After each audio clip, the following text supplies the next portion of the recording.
Hello everyone and welcome back. I know we've started the mini-series of audio comparisons between the Beatles box sets from 2009, the stereo and the mono, and we're going to continue with that.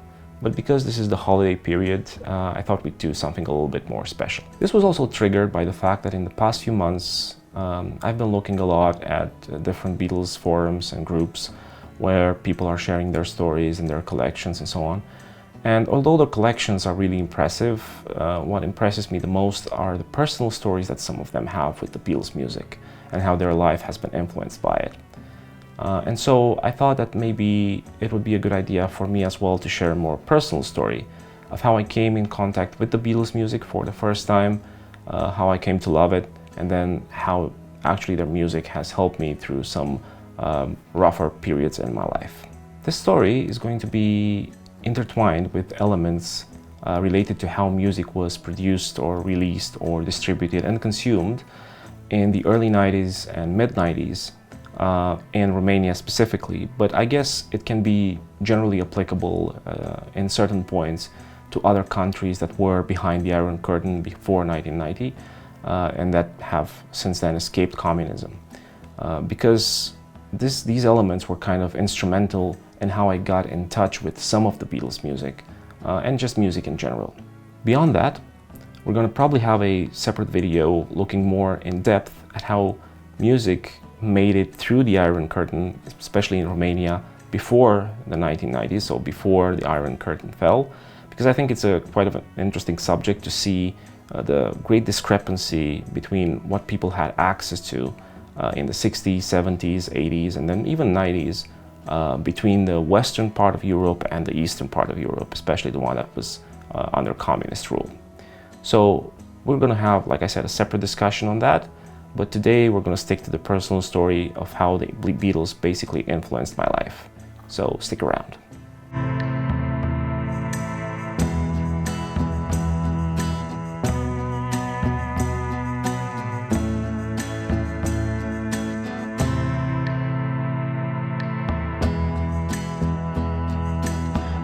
Although in Romania, and this subject I will get to in a future video, like I said, did not have access to Beatles music at a large scale before 1990.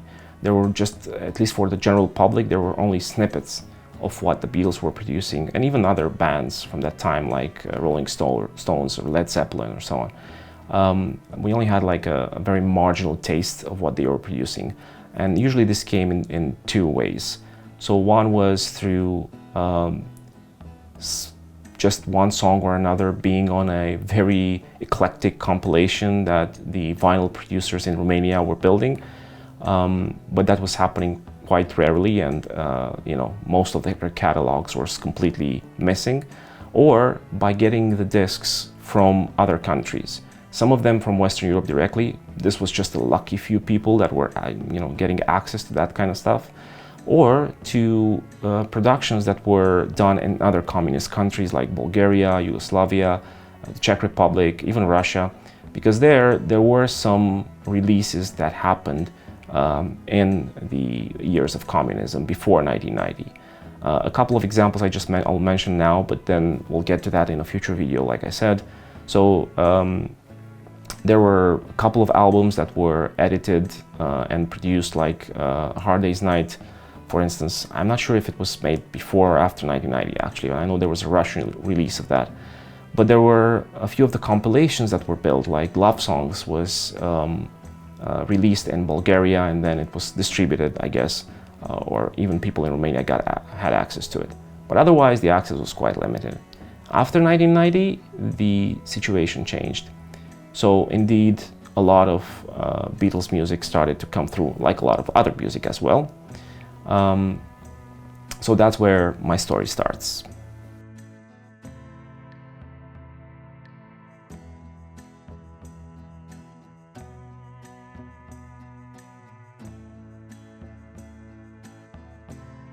So my story with the Beatles, but especially with music in general, started after 1990. I was barely 6 years old then, but I know that my parents, aside from many other Romanians, had the chance to travel outside of the country after the Iron Curtain fell, Of course, they didn't go into Western Europe too much, but they did travel to countries like Poland, Czechoslovakia, Yugoslavia, Hungary, and so on. And they also had the opportunity to travel to Turkey. And going into those countries, they were bringing back stuff. And some of the stuff that they brought, and the one that I remember very well, is that upon one of their trips, they brought back a double cassette deck recorder. I guess it's something made in like Malaysia or something, for my brother. For us, it looked great. You know, it was very impressive novelty.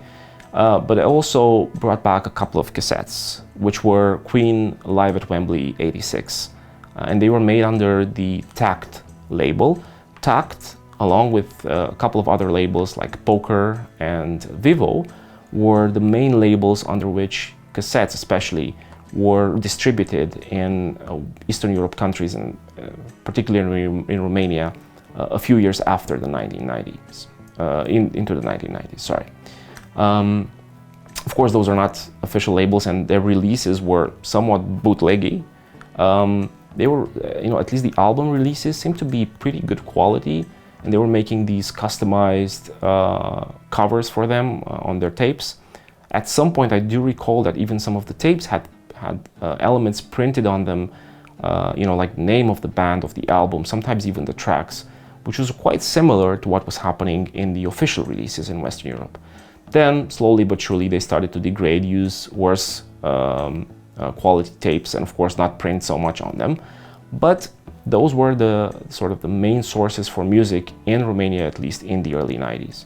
And you could buy these tapes then, not necessarily at official big music stores, we didn't have many of those, but at more, you know, smaller neighborhood shops, or in open markets and flea markets and stuff like that.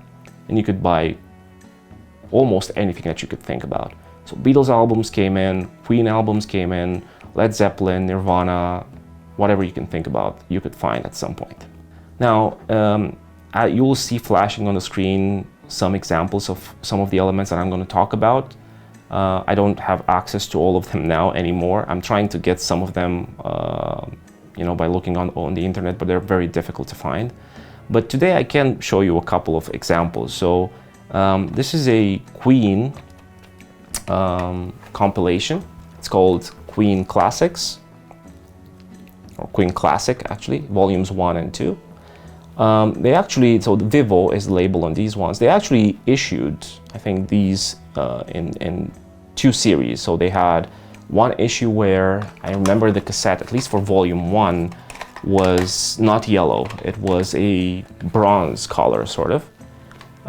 And the middle panel, you know, the square with Queen and their logo, was in a bluish color, if I recall correctly. So I think one of those was a reissue. I do remember this one, which is the second volume, that I also had. That was also was actually in yellow and with the green panel. Now you can see very well that these are stylized, at least the middle panel, after the Queen's Greatest Hits albums, but they are not the Queen's Greatest Hits album. They have a different track list. And like I said, when I'm going to have a video about how music was distributed in Romania at the time, we're going to talk more about these, but this is kind of how they looked. Now, when it comes to the Beatles, the story is a little bit different. So, like I said, my brother had received that double cassette recorder along with those Queen Live at Wembley tapes. But very soon, he started to procure, and my first borrow, but then I guess also buy his own music on, again, cassette tapes. And he got really into heavy metal at the time, so that was kind of his main type of music that he was listening to. He also had more softer things, like I said, he had Queen, he had other things, but I guess heavy metal was the main type of music that he was listening to. Along with what he received, I also received something from my parents when they came back from one of their trips, and that was of course, a sort of replica of Sony's Walkman. It was not Sony Walkman, of course, it was some type of Asian replica, but it was quite good for me. It was yellow, and I was very happy to have it. But my first tapes were tapes of kid stories that I was listening to at the time, which were very nice, but they were not music. I started listening to my brother's music tapes, because that's what I had. And so I got into Queen. I guess I got a little bit into Aerosmith and maybe Scorpions, because they were also very big at the time. And Even on TV, we started seeing videos of their songs. But then with the Beatles, it was a different story. So one day I came home and I went into my brother's room and I saw a new tape on the table that I hadn't seen before. I don't recall seeing the outer cover of the tape. I only recall seeing the tape itself. I think it was maybe in his cassette player or it was on the table. But I know it struck me right away. It was a white tape, so versus most of the tapes that we were seeing at the time, which were like the ones that I just showed you. So I'm gonna just take it out. Most of the tapes that we were seeing were like this, so they kind of look like blank tapes. Like I said, these labels, Vivo, Tact, and Poker, initially they would print on the tape something that was similar to what an original tape would be. But later on they stopped doing that, so we're kind of used to this mostly. But the tape that I found on his table was a completely white tape. It was kind of getting yellowish because of time passing, I guess. But what I do also recall, it had a yellow label. And this tape, which you probably see on screen right now, was actually the Beatles' 1962 to 1966 Red Album, as released on tape somewhere in Western Europe. I guess the version that he had may have been from Spain or even the UK. I don't know where he had it from. It was clearly a borrowed tape because it disappeared from our house a few days later. But it looked really nice to me, and I was really surprised to see something like that among all of the others. I didn't really know who the Beatles were. I just took the tape, I put it in the cassette player, and I was instantly struck and left mesmerized.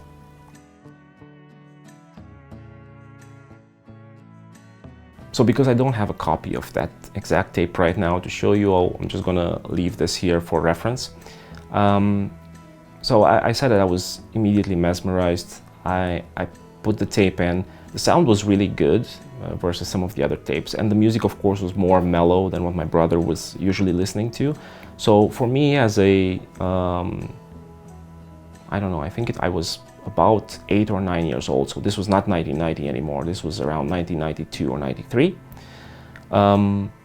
For me, it was just incredible music. I loved it immediately, and the one track that stayed with me was Michelle. I do remember, so from this track list, I do remember, and I remembered afterwards, the titles and a little bit of the sounds of some of the other tracks like Help and Day Tripper and Drive My Car and Norwegian Wood, and also Nowhere Man. I think Nowhere Man stuck with me as well, because I could understand part of the lyrics. That was very important at the time for me as well, to be able to kind of connect with the music. I needed to understand at least a little bit of what they were singing. But Michelle was the one that stuck with me the most. I don't know why. It's obviously not the Beatles' biggest hit or, you know, most catching tune or even, you know, best lyrics or anything, but it just stuck with me. And that's the one that I always associated the Beatles with for the next couple of years. Now, unfortunately, like I said, a few days later, the tape disappeared from the house, so I didn't have the chance to listen to it again. I don't know if I asked him about it. I don't know what happened. I just know that I hadn't seen it afterwards. Now, my story with music, maybe I'll get more in depth into some of the evolution of the other things that I was listening to at the time in a future video. Like I said, I want to make some videos about how music was found or listened to before 1990s and afterwards. But what I do know is that at least for 1.5 years after that, I did not have a chance to listen to any more Beatles music. However, something happened in that period in our lives that kind of disrupted the way that our lives were going. Specifically, my parents had gotten divorced, I guess around 1992, if I remember correctly. Myself and my brother, we remained to live with our father. And it was a pretty difficult period of a couple of years where he struggled a lot to provide for us. He managed to build a small business, and through that business, he met his then or future second wife. After he married her, you know, she was not really interested in us too much. She had her own children from a previous marriage anyway. And at some point, she convinced my father, and then also convinced me, to move me from our hometown where I was going to school, and I was about to go into 5th grade, to move me into a completely different city, still in the same overall region, but a few 100 kilometers away, where I would attend a more artistically inclined school because I had some, let's say, artistic inclinations to a certain extent, which was the Waldorf school that had just come into Romania a few years earlier. Now, initially I didn't really want to go. I kind of liked some of the ideas of the Waldorf school, but I had a group of children that I was very close with in my current school. I was just finishing 4th grade, I was going into 5th grade. And I didn't have any intention, but she managed to convince me, and she convinced my father as well. And so, and that summer, I think it was 1995, I basically moved to another city. When I moved, of course, I could not move with any of my parents. My father remained home with her. My brother was going into high school, so he's quite bigger than me at the moment. He was preparing a little bit for college. And so I had to leave alone. And of course, I hadn't seen my mother already for a couple of years. And now I was going to live away from my father and my brother as well in for me, a foreign city. And I had to also live with a family there that I didn't really know. So here I was, beginning of 5th grade, in a new city that I didn't know, which was a bigger one than my home town. In the end, it ended up being probably a useful experience for me. I learned a lot, I met a lot of people in there, but then it was also very difficult. Like I said, hadn't seen my mother for over 2 years, and I was going to be away from the rest of my family as well. So the first family that I lived with was a family whose, the patriarch of the family, let's say, was an actor at a theater in that city. And he was a really nice person. He was really nice to me. At least for the 2 or 3 months that I lived there, he tried to make me feel at home. And one of the things that he did for me that I will always remember, just like I will always remember that it was my brother who basically initiated me into the taste for music. And it's 100% owed to him that I came into contact with the Beatles and I came to like them. But I will always remember that also this person had took me to buy some cassettes so that I can have some music to listen to while I lived in their house. And in that little shop that we went to, I was looking for a few elements that I knew I wanted. One of the elements was Queen, and I managed to find a couple of tapes that I bought. I bought one of the volumes on tape that also my brother had before of Queen live at Wembley, just because I remembered I had it in the home. I bought this, one of the classics cassettes that I was showing you. Yeah, I bought this because it had Bohemian Rhapsody, We Are the Champions, and We Will Rock You on it, and those were the songs that I really knew. I also bought a cassette, I think from the same label, the Vivo label, which was the Royal Philharmonic Orchestra plays Queen. I didn't really know what it was. I liked it when I heard it, but it wasn't exactly what I expected.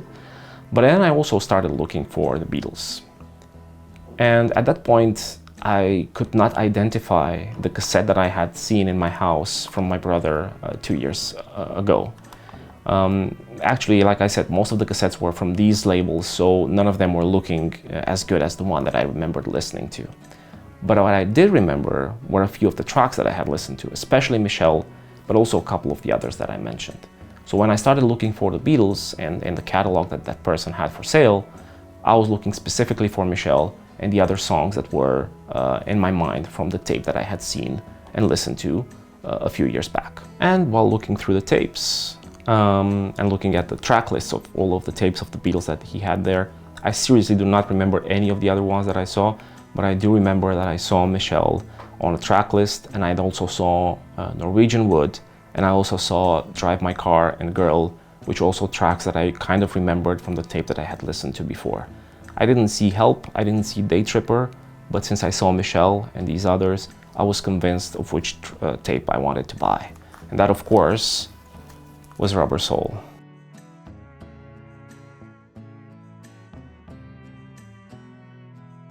Now, of course, it wasn't an official release of Rubber Soul from the UK or anywhere else. I do remember it, and you will see it on screen. It was a poker label release from Poland. Apparently, they had built a collection of the Beatles albums in a very customized way. This was, like I said, like it was considered volume 7 for some reason. Normally in the order of the studio albums, it would be the sixth one.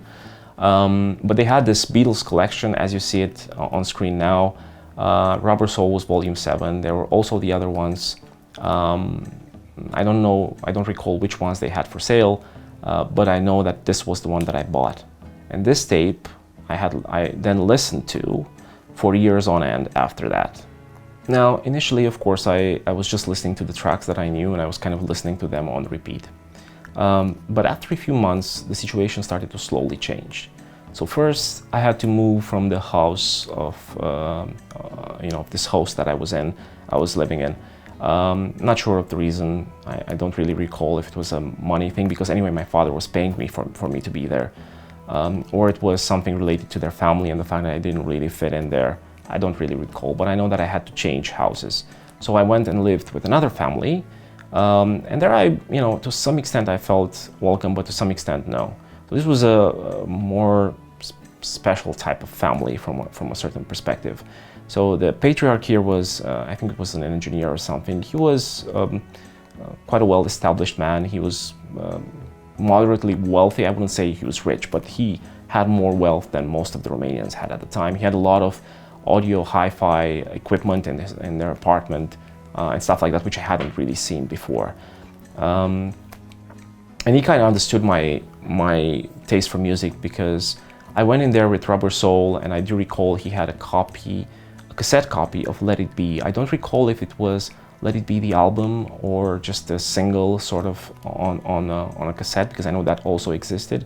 But I do remember in that house is the first time that I heard Let It Be as a song, and I saw that cover with the album itself, with the 4 Beatles in these squares with the black background.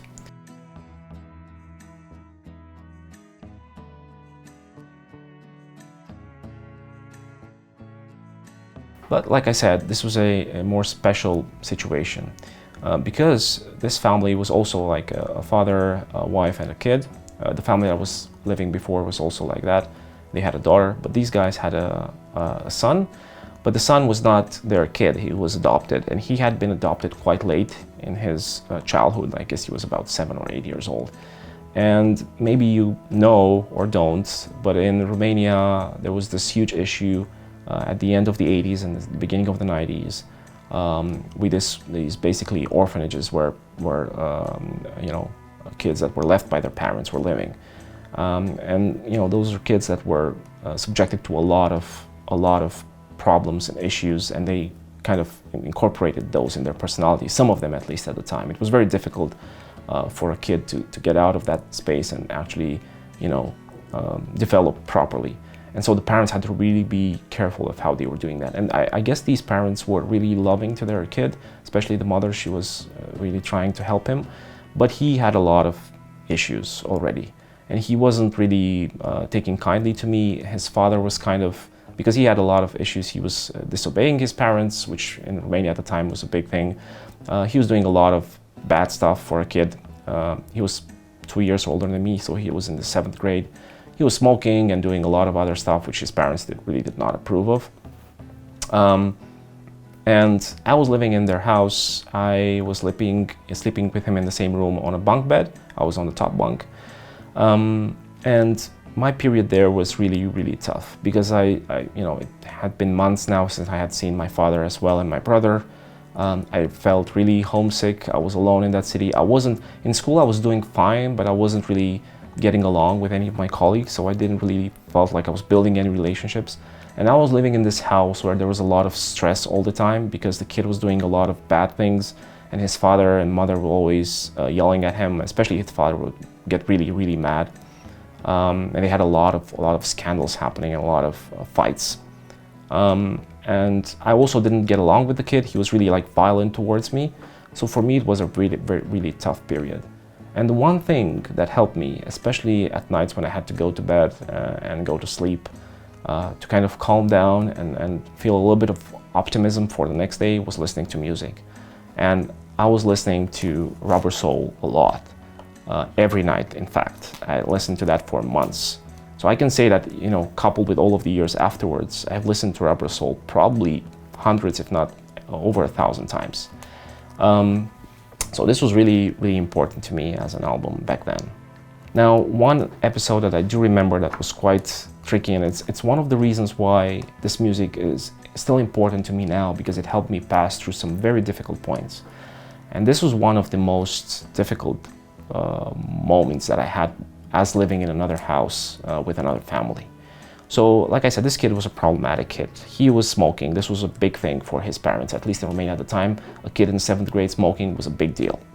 And we were coming also after a period where the way that education was done in the home for children, you know, is not like today. There was a lot of, parents were more restrictive, and they were, at some point, you know, even hitting the child was not unheard of. So what happened is that the kid was smoking, and his mother caught on, and she initially did not tell the father because she was trying to protect her son, but she told him that he needed to stop. He, of course, did not stop. His mother found out again, and she told his father.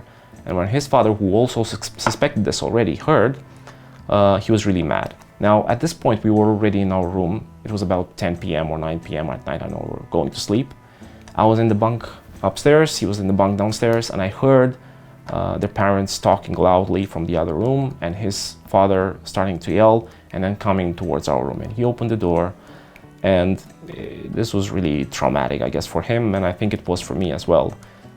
I was upstairs, and I just heard him, yell at his son and beat him, and he actually beat him with a tennis racket, and he basically broke that tennis racket off his back.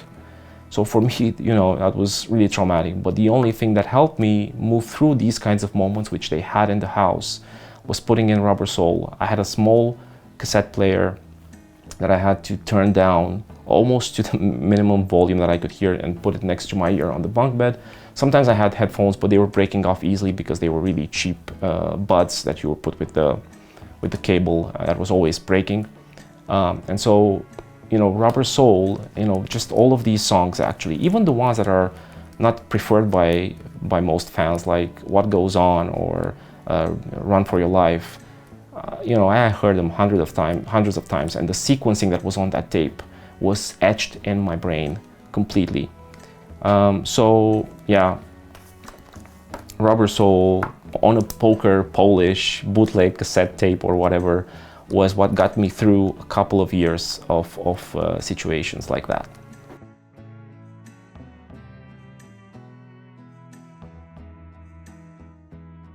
So a couple of years after that, I had to move again.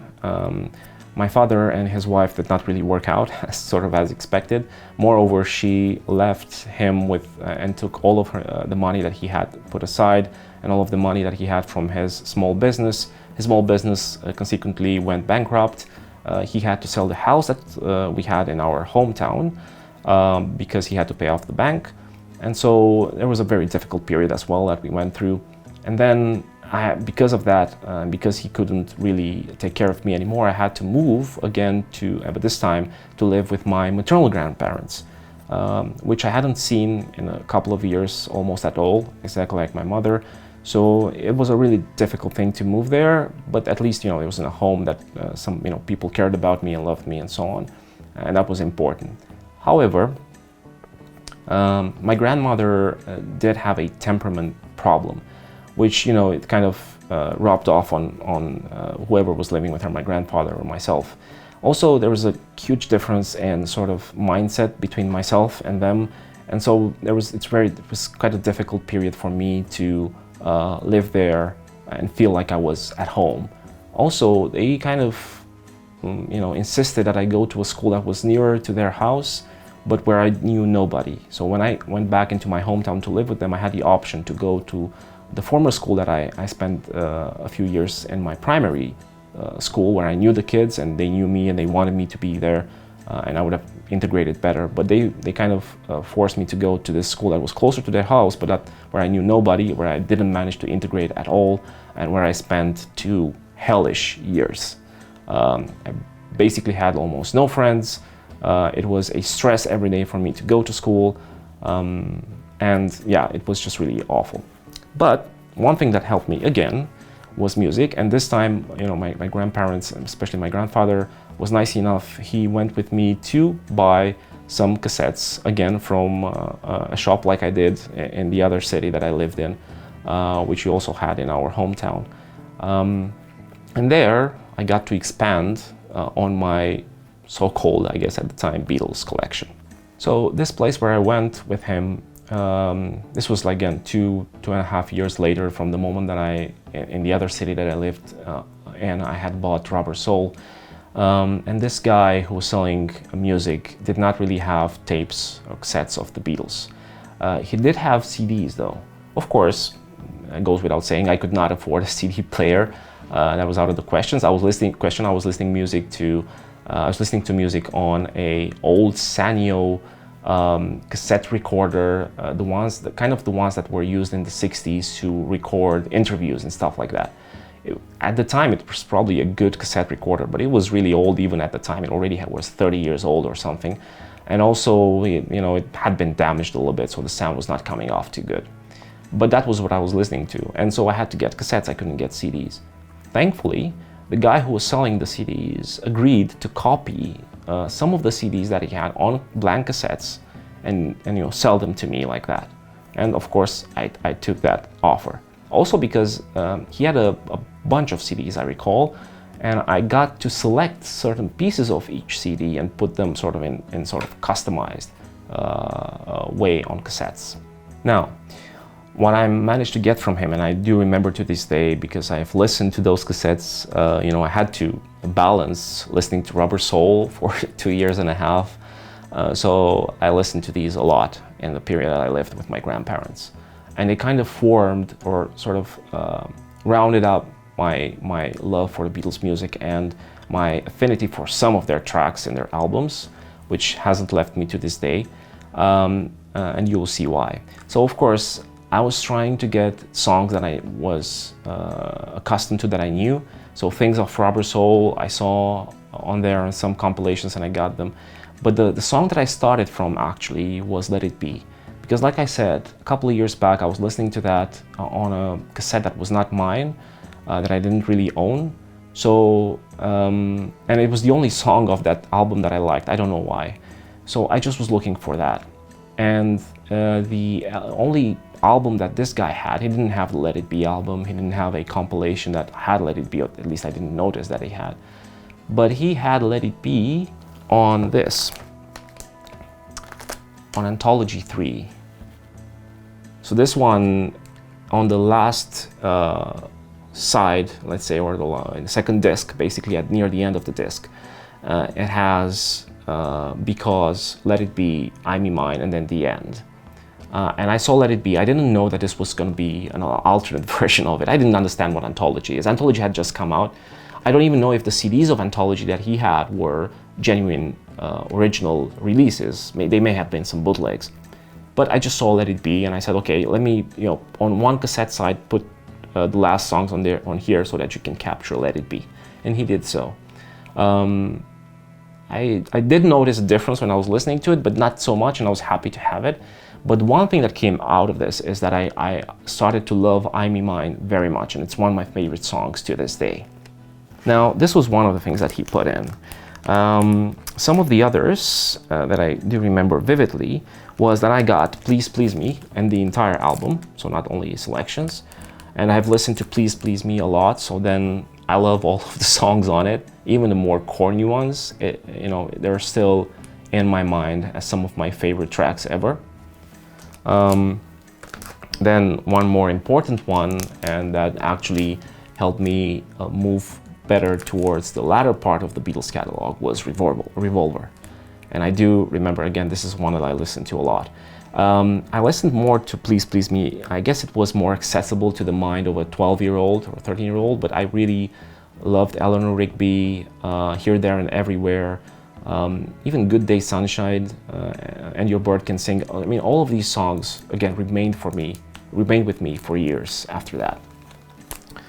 And before I get to the last part that he recorded for me, I have to say that the cassettes that he recorded also had the track list and the front covers of the albums. He actually printed them out in smaller sort of designs and put them on the tape. So that really made them look like of course, they didn't look like official tapes, but they look nice enough. I could look at the picture from the front cover of Revolver and enjoy that as well as I was listening to the tracks. And also had the track list with the track writers for each of them, which was on the album.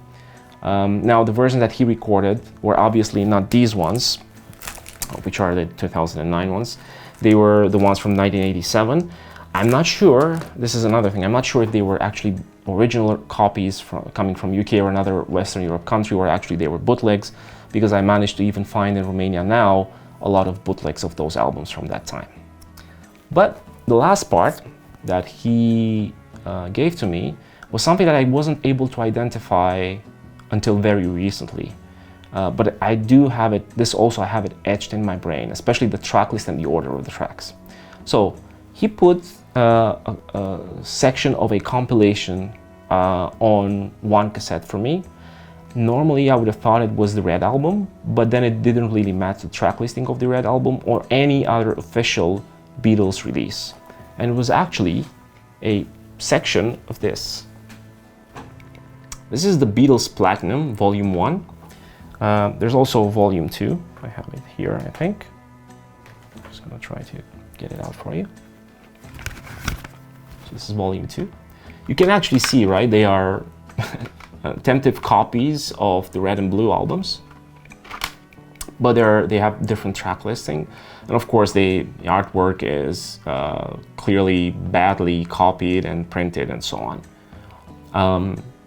And actually, probably I think I'm gonna have a separate video. If you guys are interested, let me know. A separate video of how these compilations are built and what are the track lists. I'm just going to reference the Red one because this is the one that I had. I had actually the second part of this. You can imagine this is one CD that has on it 31 tracks.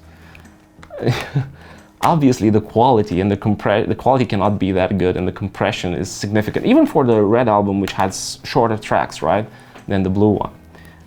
So I'm not going to go through the entire track list. I'm just going to go through the track list that I had, that he printed out for me. Okay, so it started with Hard Day's Night, and then it had I Should Have Known Better. Just so you know, this will be selections from Hard Day's Night and from Beatles for Sale mostly, and then there's going to be, I think, a little bit from Help as well.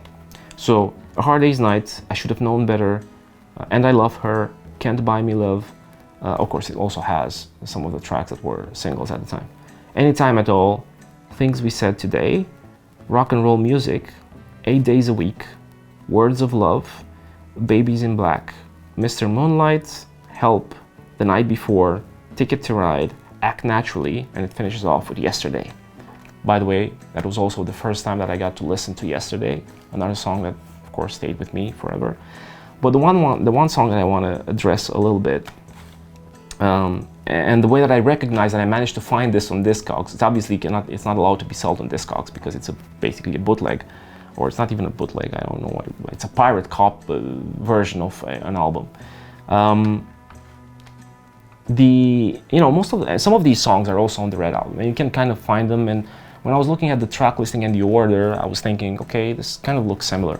But the one that threw me completely off, and I couldn't find it anywhere, was the sequencing of Babies in Black, Mr. Moonlight, and then Help. Obviously, you can find that nowhere else. And I managed to find it. I was so happy. So I got these CDs. Listening to them, the audio quality is bad, even comparing to any kind of official release of the Beatles. But I had to have them just for the nostalgia factor, and because I had this for so long. I'm just going to show you the disc as well a little bit. See, you had this, they printed it quite good, given that it's a complete bootleg. These were also, by the way, there's not just one release. They had 2 or 3 versions of these being released. Some of them, I guess, they were from Russia, some of them from Bulgaria, I think maybe also Serbia or something. So yeah, they were from these Eastern European countries. I do like the selection that they made. This is the reason why I will always love Mr. Moonlight. Despite what any other Beatles fan says, I love that song. Every time I hear it, it just gives me a good feeling. So yeah, those were a few years where these albums were, what they were, their cassettes, even with the bad sound that I was getting off of that cassette tape player, as well as these cassettes being recorded off of possibly bootleg CDs, I still, they made a rotation for me almost every day. So they really helped me push through some of the difficult moments that I had as a teenager back then. Now that I think about it, actually I was saying that the blue version of this, I didn't have it, but I think one of the sides of a cassette had some of these songs, because I look at this and I remember that weirdly enough, this blue one has songs of Rubber Soul and Revolver on one of the sides. And basically the songs of the later albums, like the White Album, Sgt. Pepper, Magical Mystery Tour, Let It Be, and Abbey Road, are very slim near the end. So actually, I think I had, yes, the first side of this blue one as well, because it had these tracks from Rubber Soul, Michelle, Drive My Car, What Goes On, Girl, I'm Looking Through You, Run For Your Life, and Wait. It also had a few tracks from Revolver, Eleanor Rigby, Here, There, and Everywhere, Yellow Submarine, and Good Day Sunshine. And I do remember this track listing and this, let's say, sequencing, because I was listening alternately to the Revolver and to this one. But one thing that I do remember is the last two tracks that were recorded on that side of the cassette, because those were the only ones from the later albums that I actually had access to at this point, aside from Let It Be and I Me Mine. And those were Sgt. Pepper's Lonely Hearts Club Band, and With a Little Help from My Friends. It also kind of, I think, explains why, until sort of more or less recently, my affection for Sgt. Pepper was not that great, and the only tracks that I really connected with were these two, because these were the ones that I listened to most when I was a kid. Now, of course, things have changed in the past year or so, but this was the situation before this.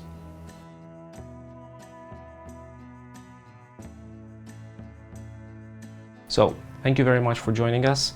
I hope you enjoyed the little story today. If you did, and you want to see a follow-up of the internet years, and also more recent events, at least for me, they've caused me to jump back into my love for the Beatles and their music. Please let us know, and we will have a follow-up for you soon. Also, please like, share, and subscribe. It really helps us with the channel. I can only wish you Merry Christmas, Happy Holidays, and we'll hope to see you next time.